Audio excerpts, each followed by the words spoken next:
Dahil sa inaasahang mabigat na daloy ng trapiko sa Maynila sa darating na Huwebes ay nagbigay na ng abiso ang mga otoridad sa mga alternate routes na maaaring daanan ng mga motorista. Si Sam Ramirez sa detalye. Ngayong araw pa lang inaasahan na ang pagdagsa ng mga deboto ng Itim na Nazareno sa Minor Basilica Church sa Quiapo.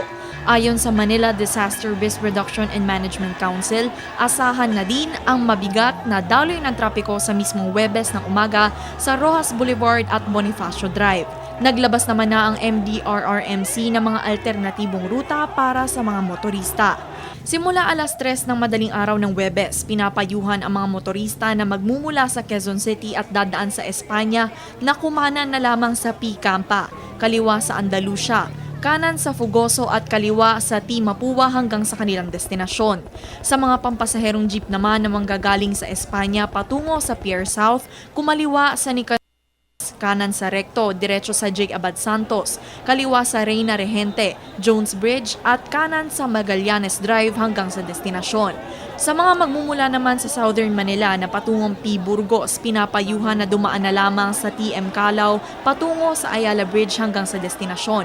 Ang mga pribadong motorista naman mula sa Southern Manila na nais dumaan sa northbound lane ng Rojas Boulevard ay inaabisuhan na kumanan na lamang sa Quirino Avenue bago sa Nagtahan Bridge patungo sa destinasyon. Paalala lang sa mga bus operators, hindi papayagan na makapasok sa Taft Avenue ang mga bus mula Laguna at Cavite simula alas 7 ng umaga hanggang alas 2 ng hapon.